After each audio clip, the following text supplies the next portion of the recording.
righty, guys. Hello. Welcome. We're going to go ahead and get started. Grab a chair. Move in. Make a friend. Don't be afraid. Who's been here before? What do you think of the new setup? Thumbs up. Awesome. Gonna get you a little closer. Have you make more buddies in the room. And you can eat lunch on your lap, right? Cool. All right. Super excited for our RevU this month. We've got an amazing agenda for you, a great guest speaker. How many of you are investors in the room? Raise your hand.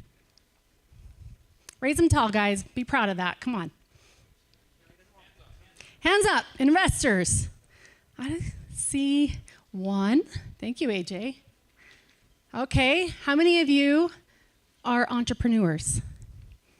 Everyone, right? Right on. All right. How many of you are a RevRoad portfolio company? I want to see those up high. Yeah. Cool. Thanks, you guys. All right. Well, welcome to our first-timers. Welcome to our repeat friends and guests. Thanks for coming. A couple housekeeping items. We've got new setup. Hopefully it helps with the flow and some visuals for your placement on your seat. We also have social media hashtags and handles. If you guys want to do a shout out today while you're here, that'd be awesome. We'd love that. The hashtag at RevU or the Twitter handle at RevRoad Utah. Okay, so go crazy, social media, awesome. Also, there's a couple of segments throughout this event that we have Q&A. So if you can, just hold tight for a mic. We're actually live streaming this. We have a great audience that sometimes are out of state or just can't make it, and they join us live stream. And they can't hear the question if you don't have a mic. So make sure you wait for a mic and raise your hand, and we'll get it to you. What is RevRoad? Who knows? Who can give me like the elevator pitch of RevRoad? No employee. Yeah. Carmel.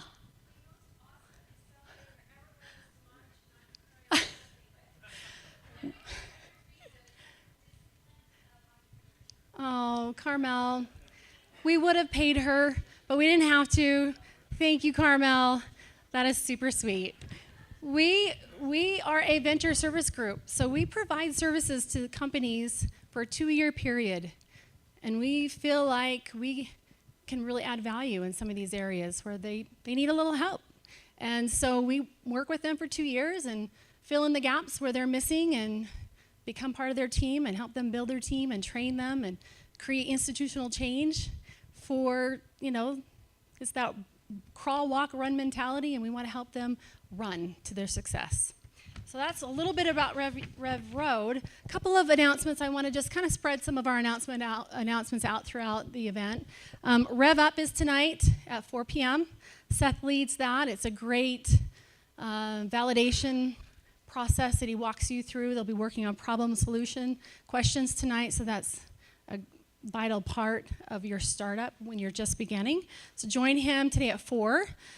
Elios is one of our great portfolio companies. They have some really cool power banks and backpacks that they're slashing prices on. So feel free to reach back behind the curtain on the right-hand side, your left, following our event today, and they'll have a table set up. You can go learn a little bit more about Elios and see if there's some interest there, okay?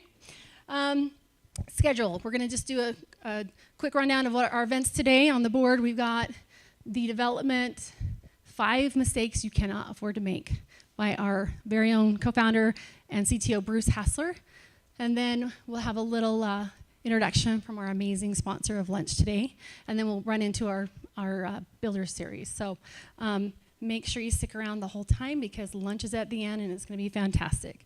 All right, I'm going to go ahead and pass the mic on over to Bruce and let him kick it off with development.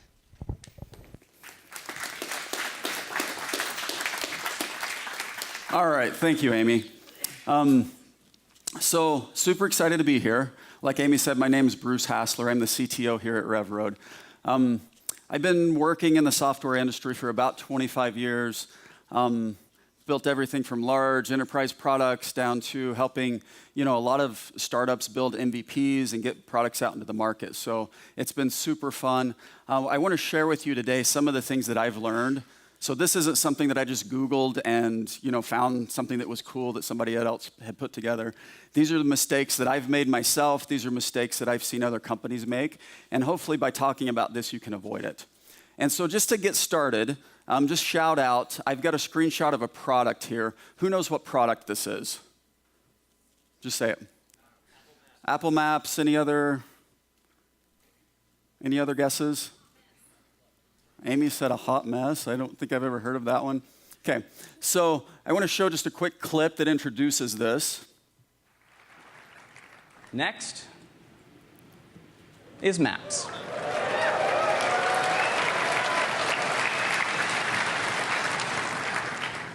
In iOS 6, we have built an entire new mapping solution from the ground up, and it is beautiful. Okay, so Apple Maps it is, right? So that was Scott Forstall back in 2012.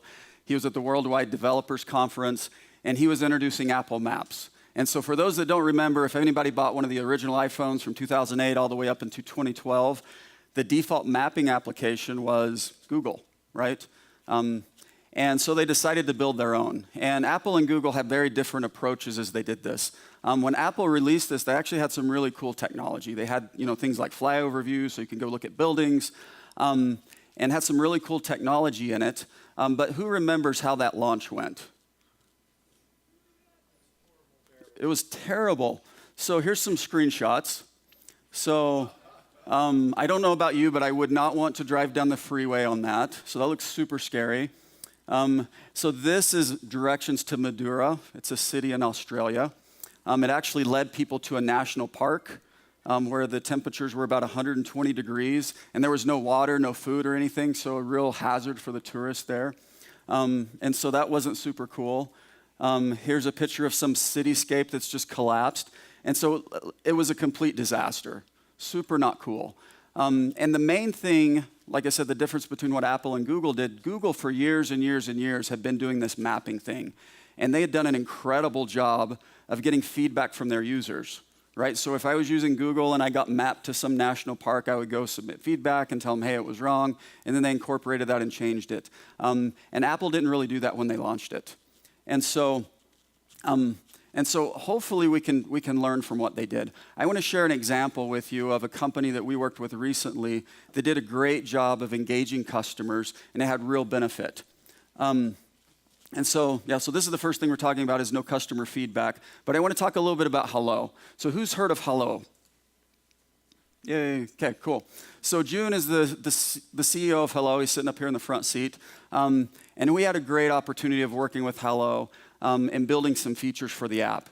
And for those that don't know, Hello is a really cool platform that lets people that are learning English, they can really easily connect together and just practice, right? So they can get together and practice English. It's a really simple concept, but it's going great. And one of the things that we wanted to implement was the ability to do what we're calling direct messaging. And so let's say that you and I, we instantly connected, we had a really great meeting, we were talking English, and then I wanted to follow up and carry on that conversation on another day or time. So that's why we were doing direct messages. As it turns out, there's a lot of different ways that you could implement something like this. And so we were thinking about the different ways of how that would work. And I'm going to outline three. The first thing that you could do is you could receive a call anytime. And so for those, so think Skype, right? I can go Skype you anytime that I want to. If you've got Skype on your phone, it'll go ring. It looks just like a native call. And then you go pick it up, and then you can start talking or video chatting or whatever you want to do there. The second thing, and this is pretty popular, you could receive a notification on your phone that says, hey, so-and-so wants to talk to you. And then you could go tap on that, and it would bring the app up, and then you can start talking then. The last of which, required that the app be up. You had to have the app open. You were in Hello, and then you would get a notification saying, hey, Bruce wants to talk to you. Do you want to, yes or no? So those are the three different options that we're talking about. The first one, as it turns out, is actually really, really hard to implement. It requires a lot of specialized code that works both on Androids and both on Apple devices in order to have that native call experience. The other two are quite a bit easier. And just for the sake of argument, The first one we thought would take about a month to develop, and the other two we thought it would take a week or less to develop. And so very drastic different times. One of the things that we decided to do was to ask the customers how did they want it to work. And so June, being the great CEO that he is, he put together a Facebook poll. And he went and he pushed that out. Luckily, our customers, most of them are on the other side of the world. And so we launched a Facebook poll at 11 o'clock at night, and we got about 300 responses from this poll in a couple hours, which is incredible. The interesting thing that we learned is that the one that we thought was the best wasn't the best. We just knew users wanted it to work like Skype, right? We thought that they would instantly want to connect, but we learned that they didn't. And so we won in two big ways. The first way that we won is we got to implement a feature that was way, way, way easier to do, so we could dedicate that time into doing something else. And two, we had these comments from some of the people that responded, and we learned why. The reason why they didn't want it to work like Skype is that when they were going to practice English, they were in this specific mindset. They're like, hey, I want to go practice right now. And so they actually wanted to be inside the app because that meant that they wanted to practice. And so great example of engaging customers. So everybody do it. The main reason why most people don't do it is because it's, you don't think about it. You think that you know everything, or it's hard. Next thing I want to talk about is too many features. And you might think that this is a good thing, right? More features are better, right? Everybody wants to use software where it has the most features. So when are more features not better? Okay, so this is Office 2000 screenshot from Word. To be fair, this has every option turned on imaginable. But what I like to use to illustrate this is there's something that's called the utility curve. So utility is how much use you get out of a product. How much work can you get done with it? How much value do you get out of it? And as long as you're talking to your customers and you're doing things that are good, which I hope we all are now, that utility goes up and up and up and up and up. So I do one feature, people can get more work done. More feature, but at a certain point, there's this saturation. You've developed so many features that the more features that you add, the utility goes down. And you're thinking to yourself, why might that be? So let's just pop back over here to the example from Word. This has every feature imaginable. Imagine the utility of typing a Word document in something like that. It's pretty low. It's really hard to create a document using this app. So more is not always better. You have to find that balance. And the other thing that I like to point out too, and a lot of people hate this, if you've got a product that has a lot of features in it, find out what people are using and do not be afraid to kill features. So as a product guy, I can't say that strong enough. Kill features. And I know that sounds a little bit weird to hear that, but kill features. Whether you've got a product that looked like this, or even if you're doing a new product and some of the features aren't getting the uptake that you think they will, kill them. Okay, so let's move on to the next thing. Hiring the wrong team. This one goes a little bit without saying. This affects all pieces of the business. You can say hire the wrong team, whether it's sales or marketing. In this case, we're talking about development. The difference between a good developer and a bad developer is huge. A really good developer can really change the trajectory of your product. They can get 10 times or 20 times more work done than someone that's average. And so I think this effect is even more than other areas of the company. How many of you have heard of Joel Spolsky? Cool, that's about the right number that I wanted. So 2 or 3 of you. And I think some of you guys have seen this presentation before. So to be fair, Joel Spolsky, he's super popular in the software world. And it's not because of fog bugs. That was the first company he created out of Manhattan. They made developer tools, which people are like, ooh, yuck, what are those things? He made something that everyone's heard of, at least most people. Most of us have heard of Trello. That's kind of a thing. That company built Trello. The thing that he's the most well-known for in the developer community is a little site called Stack Overflow. It's the most popular development site in the world, top 100 website in the world. And so for those that don't know, it's just a forum where developers can ask questions and get those answered. And so he knows a little bit about software. Back in 2006, when I was just a young development manager managing a small team, I read a blog post, this is back when blogs were cool, from Joel, and it was called The Guerrilla Guide to Interviewing. And I learned 2 really important principles for hiring developers. You want to find people that are 2 things, people that are smart and that get things done. And they have to be both. They can't be one or the other. If you find somebody that's smart, that might be somebody that has a PhD, that's from a university, and those are the types of the people that like to talk about why this language is better than that language, and are in the break room doing that while you're trying to ship a beta, and you don't want that to happen. If you find someone that just gets things done, they'll do the wrong things and they'll do them very quickly. And you don't want that either. So you want people that are both of those things. And so for those that haven't read this article, which most of you haven't, go Google it. It'll come up. It's really popular. And it'll teach you a little bit about how to conduct an interview with a developer. So go check that out. So next thing, not using a designer. The world is a little bit different today than it was when a lot of software was created 20 years ago. The bar's quite a bit higher. And 20 years ago, it was okay to have a developer that was also a designer. Because UI UX designers weren't really even a thing then. Today, it's not cool. It's almost impossible to find someone that can do incredible design. And by design, I don't just mean pretty graphics. I mean a good user interface that is pretty, that also functions and that works and that's usable. It's almost impossible to find somebody that can do that really well and that can code very well. And so if you have in your mind that, I'm going to go hire this one guy to go build my app, rethink that a little bit. Think about having someone that's a designer, someone that's close to the customer that can solve those problems. Because this is the type of thing that can happen when you don't have a good designer. So some of us might have remembered this. This was about a year ago. There was a false alarm for a missile threat in Hawaii. A few million people received this. So if you were close enough to the radius of this thing, your phone went off. And people had heart attacks over this because it's kind of a scary thing. And traffic was insane. So they went to go do the investigation to find out how did this false alarm happen. And they found the web interface for it. And, so these are all of the things that's at the command center. There's some, little guy that's there to press the button to do the test, right? Or to send out the real thing. And they were supposed to do a drill that looked like that. But instead, they hit the wrong button, right? It's pretty easy to do, right? I could have hit the wrong button. It's just a matter of time before the wrong button would have been hit. And so this is the type of thing that you can do when you have poor user design.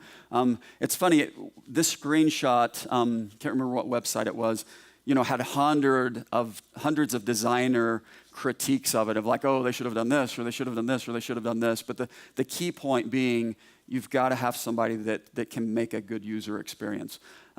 Most likely, if you make this mistake, you're not going to send out a false missile threat alert, but it can very well kill your product. Okay, so think about that.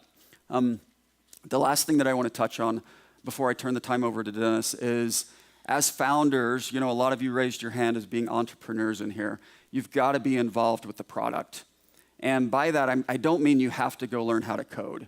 You don't have to go, you don't have to work on it yourself, but you have to be involved, both from a vision standpoint, and you have to know what the thing does.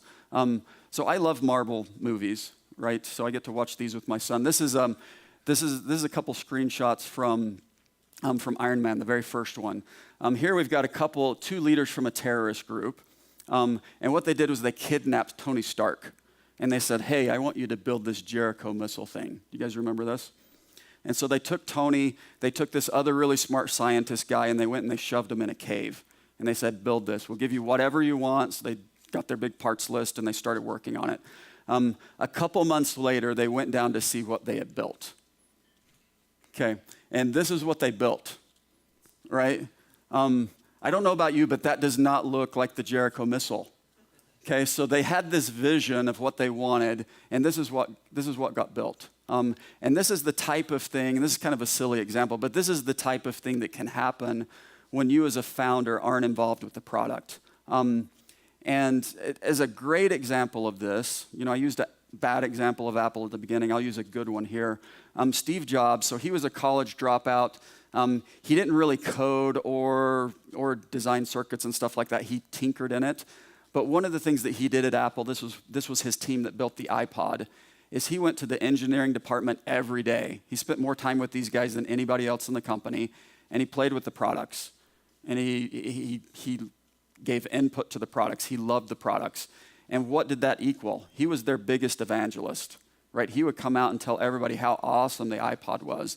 And they were able to use that messaging and marketing, Steve was the one that came up with the 1,000 songs in your pocket that went to marketing, which contributed to huge sales. And so great example of founders getting involved at the right level in the product. So just want to summarize really quick. I'll turn all of those negatives into positives. 1, get good customer feedback. 2, add the right features. 3, you want to hire the right team. 4, you want to use a designer. And lastly, get involved. Okay, so we've got a little bit of time for questions. Wait for the mics to come to you. So what questions do you guys have? Everyone's software experts. Good job. Okay, over here. Hold on just a second for the mic. So just going back to utility, when you're saying don't strip down the features, are you talking about making the screen cleaner? Because there's some features that are not going to be used as much, but they may be critical to a business, what the business does. They just maybe use it maybe once a month or something. Yeah. So that's a great question. There's no clear-cut answer, but yeah, on one hand, yes, make sure that your screens are clear and that they're usable and that they get the job done. And there's lots of ways of doing that, and hiding some of the less used features is one way of that. But everybody's built products where features just don't get used or don't get used the way that they want to. And what I'm meaning here is not hide them, pull them out. Okay. And knowing the right time to do that. And I hear there might be some salespeople in here that are cringing when I say pull features out. It does cause some angst with customers. But in the end, the better your customers are able to utilize your product, the better. So, does that make sense? Okay. Anything else? Okay, in the back, Kevin. Yeah. So the first one was make sure you ask about feature or how they want something built, right? But sometimes they don't know themselves, right? Or they think they know, but when you build it, they actually don't like that, and they want it to be a different way. How do you balance that, experimenting with things? So, do you first just assume that they know what they want and build that first, and then do A/B testing with other types of features? Okay, so yeah, and you brought up a lot of really great things. So first, and maybe I misphrased it, I didn't say ask customers what they want, right? I said get feedback, and those are two different things. But yeah, there's a lot of ways to approach it. First, I think it's so important to understand what is the problem you're trying to solve. And usually what I do is I will give that problem packaged up nicely to the designer to help figure out what is the solution to that problem. And in some companies, designers actually own that entire process, working with people in the industry and figuring out what those problems are and designing solutions for it. So some of it depends on where you're at in that scale of your company. But yeah, you can come up with mock-ups and say, what do you think about this? Or does this solve, and really what you should be asking is, does this solve your problem? You said that you wanted to be able to do this. Does this work? And so, but the main thing is try and get feedback. And there's a lot of different ways to get feedback. Like in the example that I used with June, there weren't any even mock-up screens. It's like, how do you want this? This was one of those how do you want it to work things. But hey, Bruce, yeah. Tell them to come to RevU. We go over that over and over and over. Yeah. So Seth preaches that pretty good at RevU. Okay. Any other questions? One more, or no more? Okay. You guys have been awesome. Thank you. All right, thanks so much, Bruce. And guys, I failed to give a little background on Bruce. He's not just one of our co-founders and CETO here at RevRoad. He's amazing. He has led teams in such a range of industry. It's been amazing, from engineering and clients and sales and even marketing. He loves to tackle a problem, find the solution, and build amazing products. And he knows how to build great teams to do that very thing too. So thank you so much, Bruce. That was great.